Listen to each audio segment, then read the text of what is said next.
Welcome to Another Cup, part of the Exchange Coffee Podcasting Network, presented by Cuevas Specialty Coffee, where coffee is always a collaborative voyage. Another Cup is devoted to conversations with suppliers, customers, and all the relationships in between.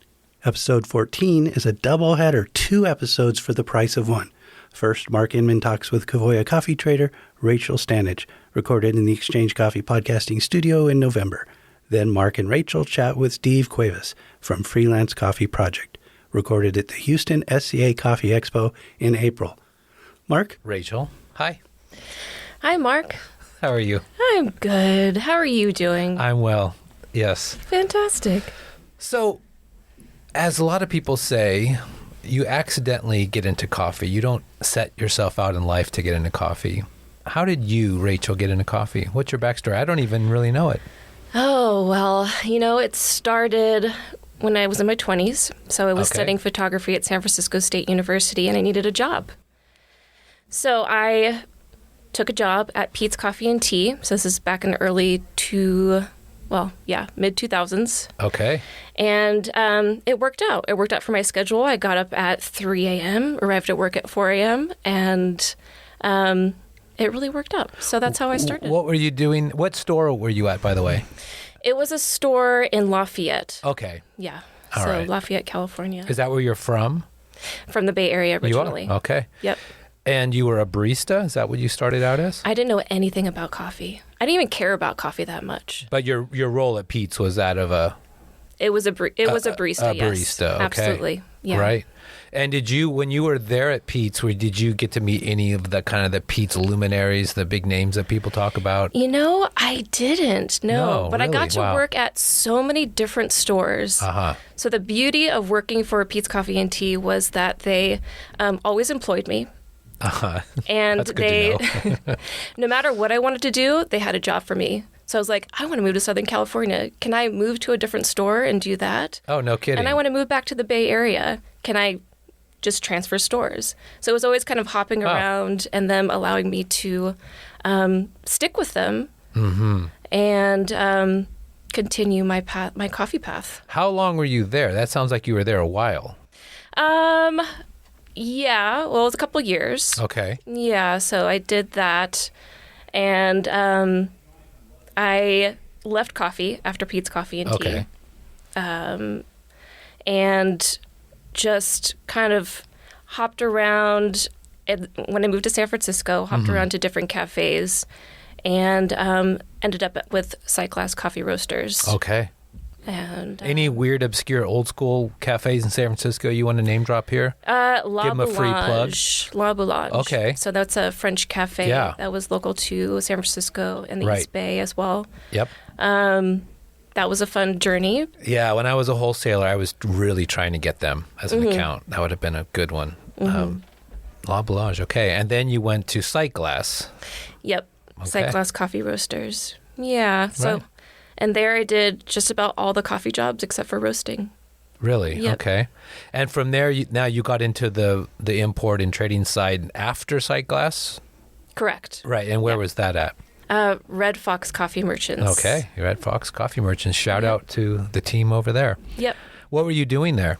I did multiple things there. So I started out being the lab technician. So I was helping Joel with setting up cuppings and then also managing the sample lab as well. So it was making sure that all the green coffee samples got out to the customers and kind of it was an interesting point because Red Fox was starting to adopt new ways of existing and technology.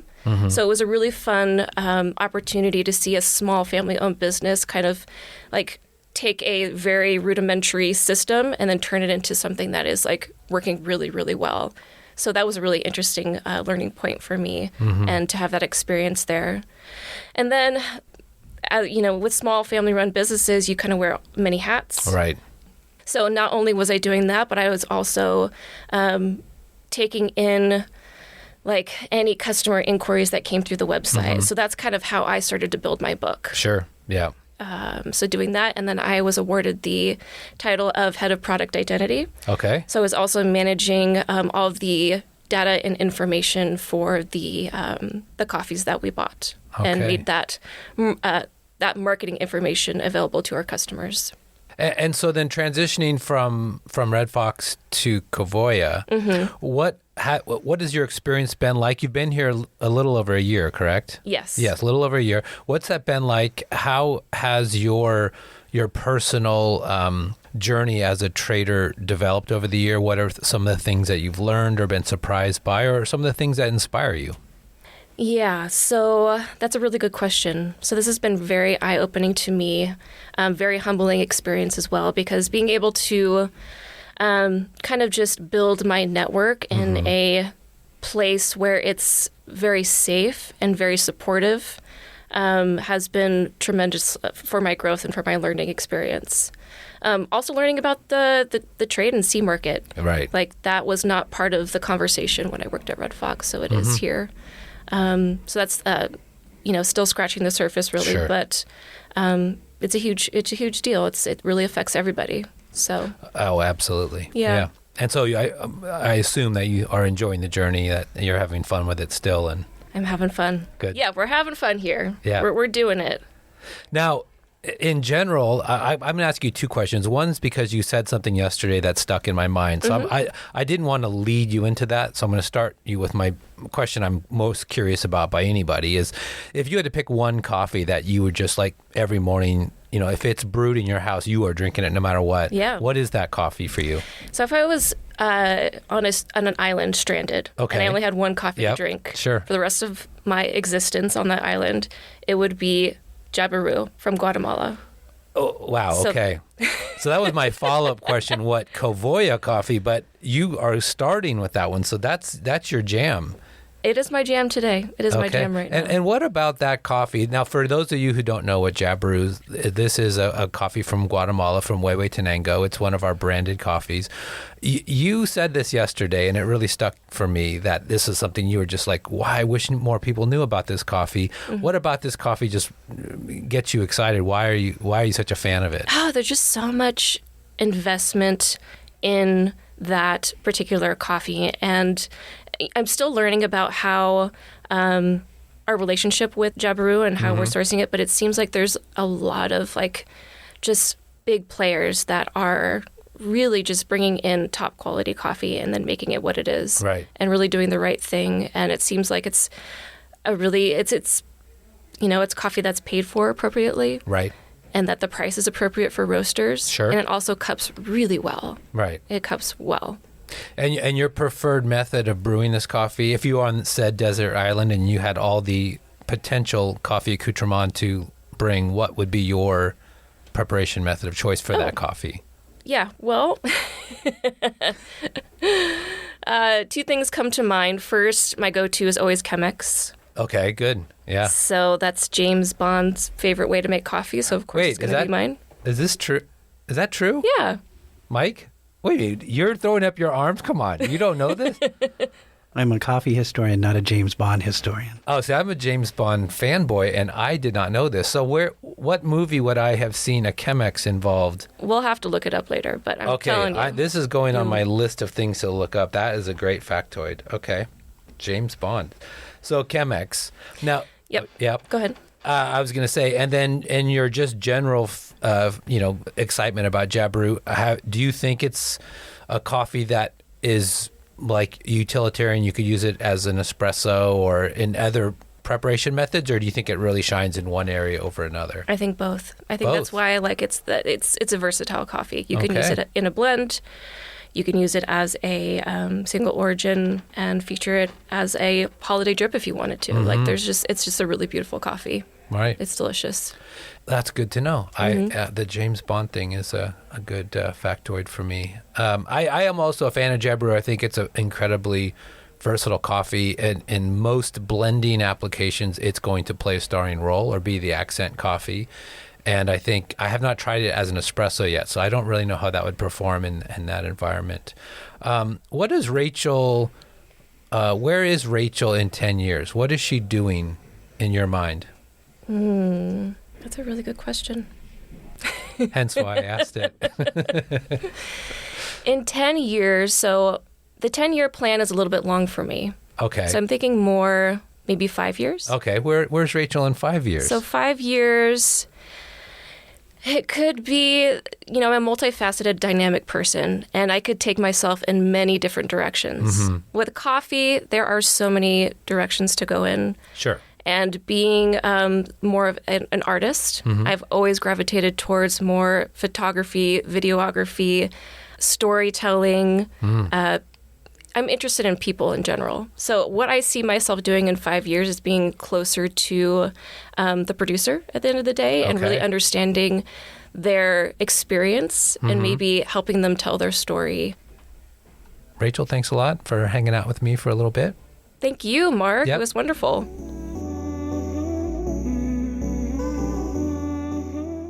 Day 2 at the Specialty Coffee Association's Expo in Houston, Texas. This is Mark Inman. Of course, Todd is out getting his afternoon massage. So I'm here with Rachel Stanich, trader. Rachel, how is it going? It's going fantastic. Thank you. All right, you're welcome. And today we have a guest from Freelance Coffee, Steve Cuevas. Steve, we've never met. How are you? No, I'm doing good. Yeah. We have not met. Yes. Yeah. Tell us a bit about your company. So they've been around for about 3 years. They're out in Newport Beach, so Southern California. We're literally about 6 minutes away from the beach, so beautiful weather. It's super amazing. So it's Freelance Coffee Roaster. Their tagline is never blend in. So their whole motto is just single origin coffee. Okay. Right? It's been amazing for me to be there because normally, we deal in just blended coffee. And so to have a place that we won't blend in, and so we just have single origin, has been a super awesome project as far as being able to source coffee and specifically for the cafe and just finding whatever I can. And so trying to find really amazing coffee. So it's a super fun, awesome place to be at. And the company's been around for how long? 3 years. 3 years. And what's your role there? So I'm director of coffee. I'm super fresh to the company. I'm about four months in. 4.5 months. Wow. Yeah. Is this, have you worked in the coffee industry before? So I've been with coffee with about 15 plus years. It's probably closer to 17 or something like that. So yeah, 15 years. Give us your whole background, your bio. This is interesting. Oh yeah, so I feel like most people would probably recognize me from Black Oak Coffee Roasters in Mendocino, California. So in Northern California. Ukiah, right? Yes. Yep, shout out to Ukiah. Black Oak's in our town in Healdsburg. We have a cafe there. Healdsburg is where I would go eat all the time. And so to find out that the tasting room was just down the street, I was just like, oh, okay, yeah. So Mendocino's been a beautiful town, and so. Is that where you started in coffee, or that's not? Because they're not that old of a company. No, I think if I've been there, they're one. So I'm probably 1 year shorter of them existing. So I think I met them 1 year after their inception. Interesting. So I kind of just went up north. So I think I was working with originally I was working with Plank Coffee in Cloverdale. Yes, in Cloverdale. Yep. And so I kept going north, and I think the story of how I got hooked was I had a natural Ethiopia, and I was like, whoa, this tastes like blueberries. I look over on their coffee grinder, and on the grinder said, no flavored coffee in this grinder. And I made the assumption of in this grinder, so they must have another grinder for flavored coffee, and I'm tasting flavored coffee. Right. I go and I talk to them, and they're like, oh, no, it's just the natural Ethiopia. And then I was just like, they had their own roastery. So I'm like, okay, I gotta come here to learn about coffee. And that was kind of the start of going from Plank to Black Oak. But before that, I was just kind of in San Leandro out at a coffee roastery out there. And I watched my friend learn to roast. So watching her learn to roast by just writing the numbers every so many seconds. The logbook, yep. Yeah, and then once I eventually got to Black Oak, they kind of just looked at the monitor. Right.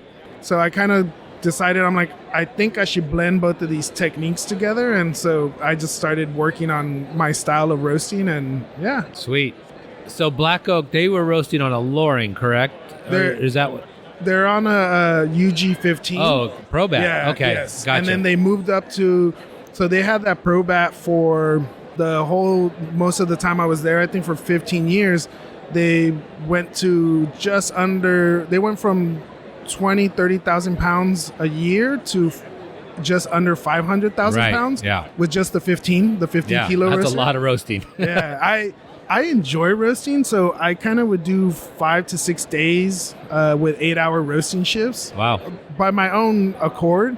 The boss tried to get me go home, and I was just like, I'll be here tomorrow on Saturday. So I really enjoy roasting, so that's kind of been my go-to soothing for me. So, but I totally understand. I used to love like late night roasting, long shifts.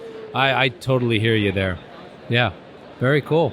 So how did you and Rachel connect? Rachel, give us your backstory. How did you guys meet up? Yeah, Steve and I met for the first time down in Newport Beach just this year. So when he started with Freelance Coffee, he was working with Josh previously. Okay. Josh was a little bit busy, so Steve and I started working together, and it's been fantastic working with him. He's kind of a relic in the industry, so he's been around for a long time, and he's got an incredible amount of knowledge and information to share with a lot of people. So Steve, I think that you have some really fantastic philosophies around roasting.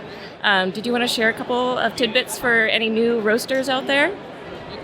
I feel like I always say I don't know how to take compliments. So when I hear like he has a lot of knowledge, I'm like, I want to be like, that doesn't specify whether it's correct or right. or wrong, which I lead towards the wrong more often. But I feel like this industry has given me so much that I don't.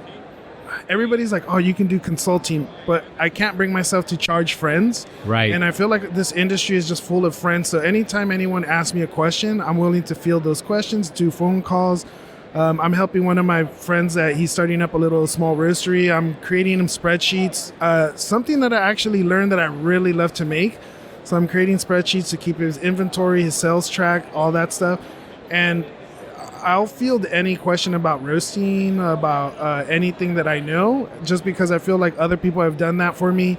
Mark Michelson, I think the Onyx crew in particular, Dakota, just I feel like I reach out to people, they give me answers, so I can't see myself being able to charge. Exactly. So I just say pay it forward to someone else. So I'll answer your questions, I field anything you need to know, and then just kind of you do the same for someone else. Nice. I love that. That's great.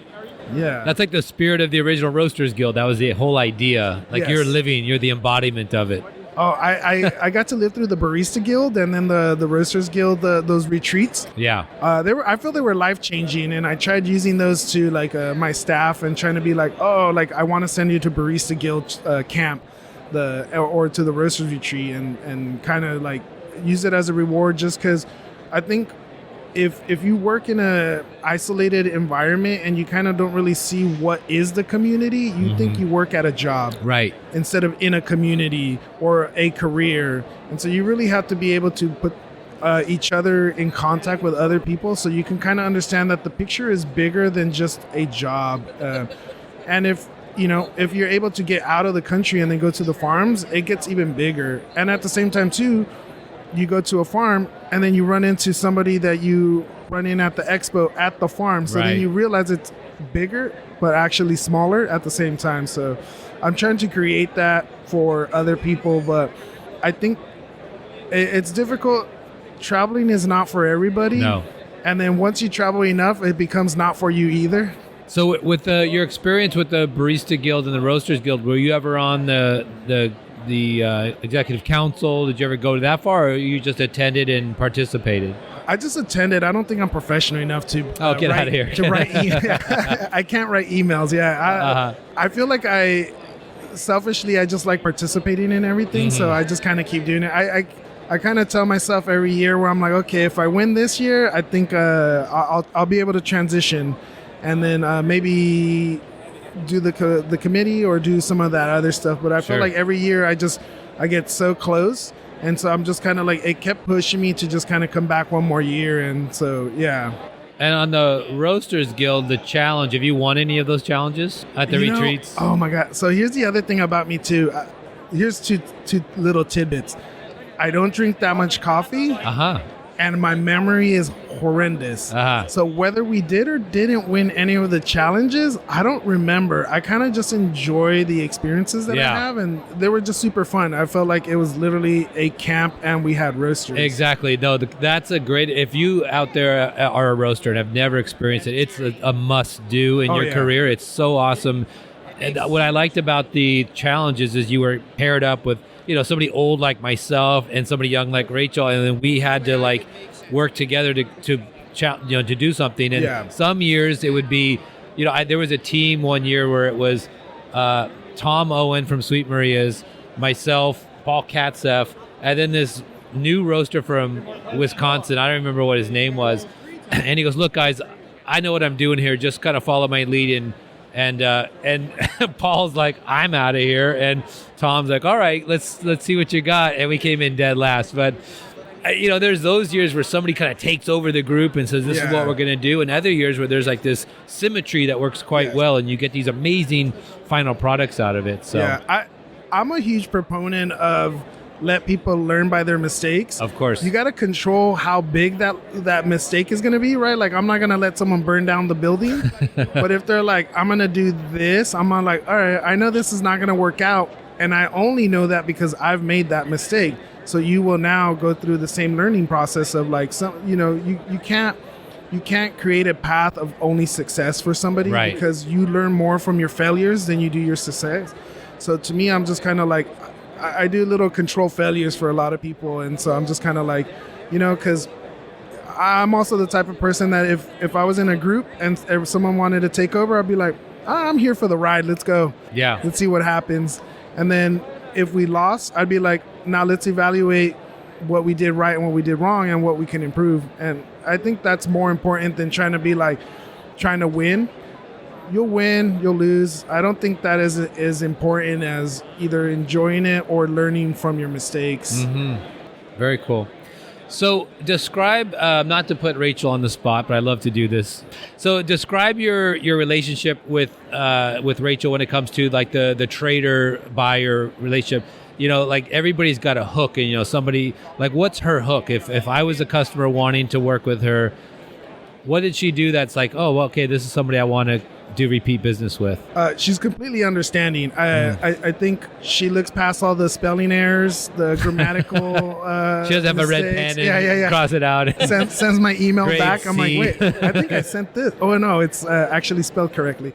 No, I think she's like also super forgiving. So here's the other thing too. As long as I've been in coffee, I avoided buying green. I think I tried it out for a month or two with Black Oak, and I was just kind of like, I'm not an email person.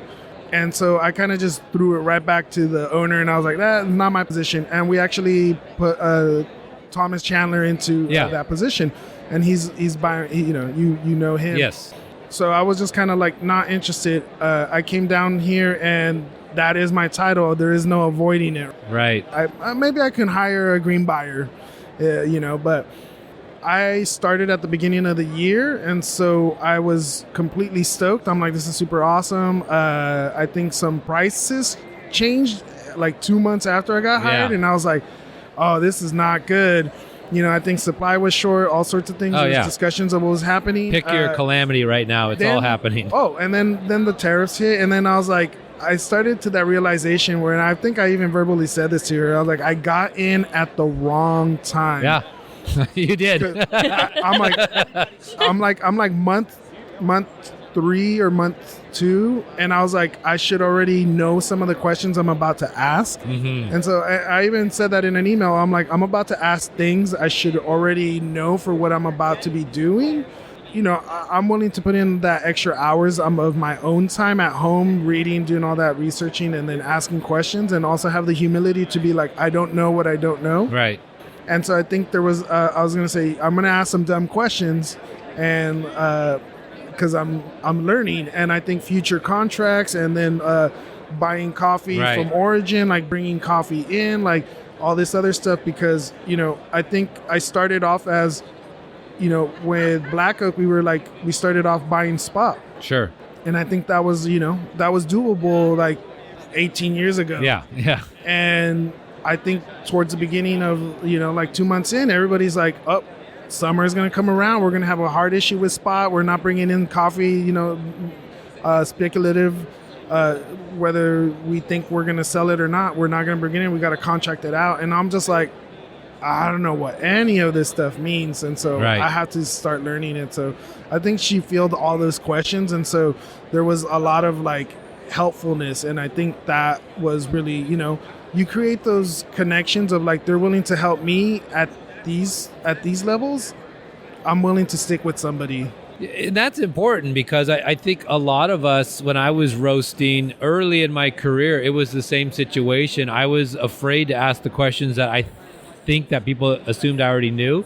And I think it's important for anybody to get past that, because not only is it what you don't know, it's Rachel's answer to those questions are going to be different than maybe my answer or somebody else's, but it's all learning. It's just different angles of learning. And like even at my advanced age, I'm not beyond learning a new way of doing things, and certain people's perspectives change my worldview.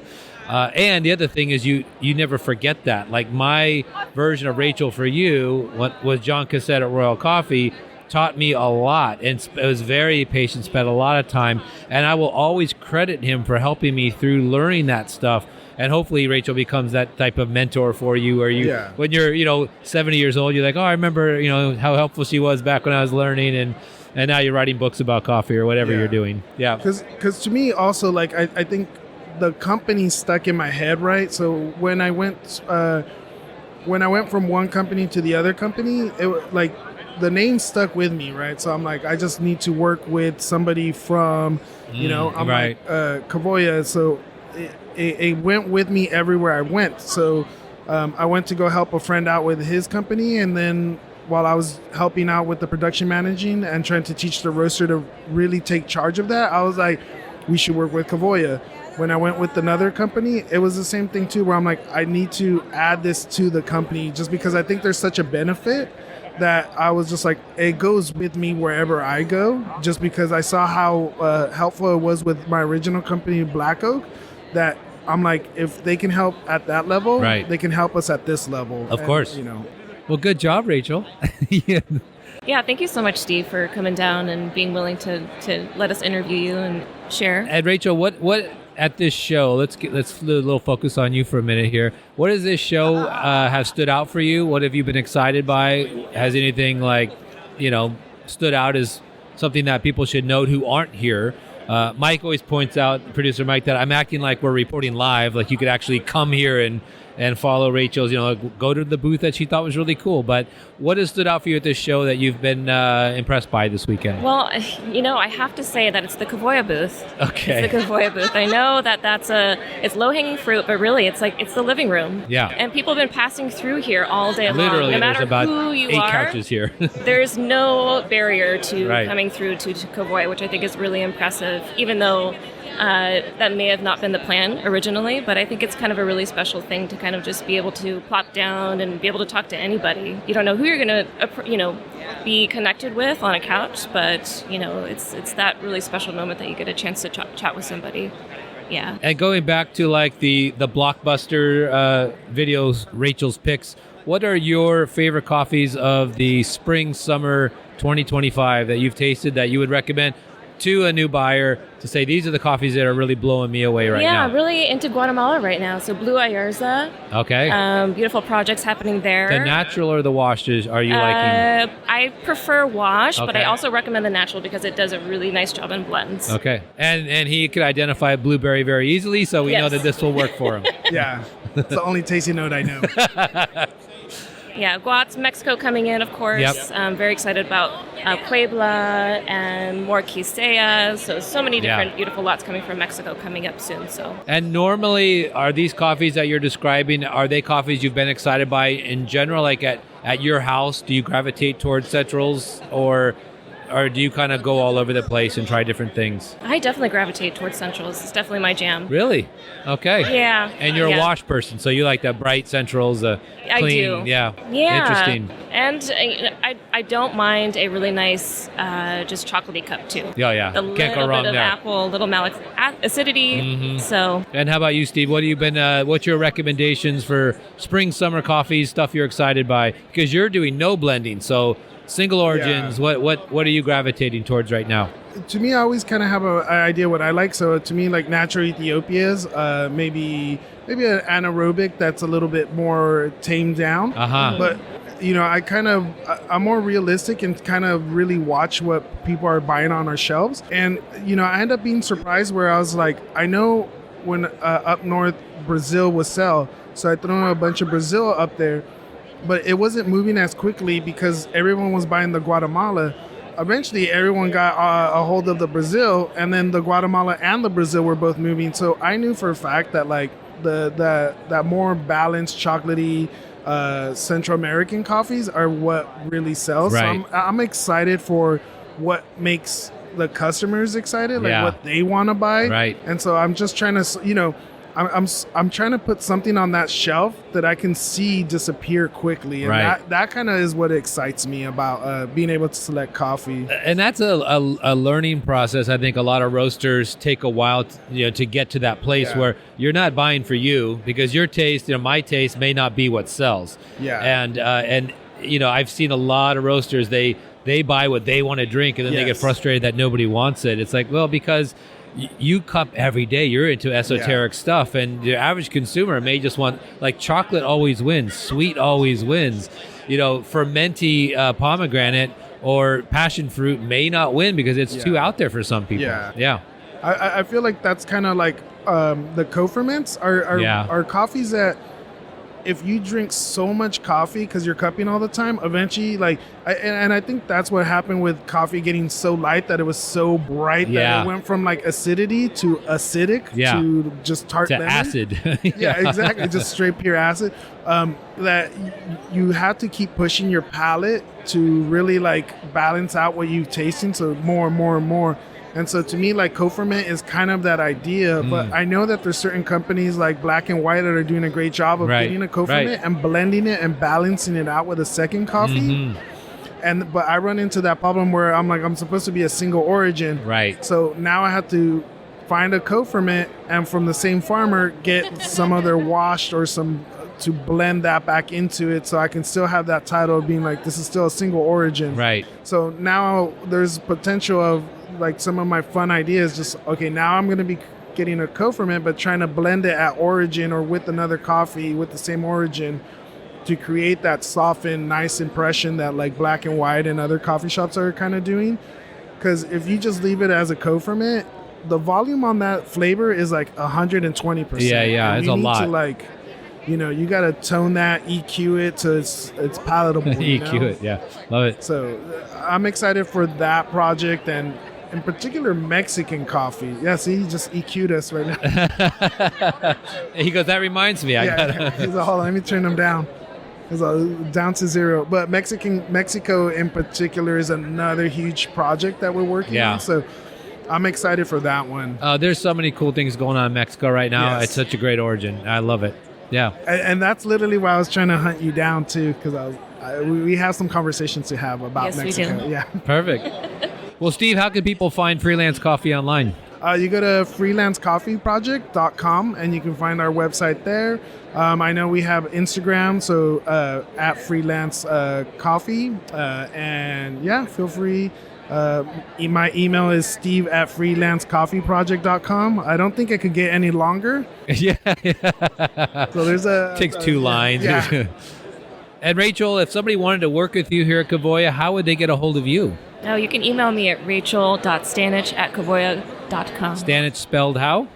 STANICH. STANICH at kavoya.com. Yep. And I highly recommend working with her, so that would be fantastic. I recommend her too. Yeah, Excellent. exactly. Thank you. Thank you all. Take care.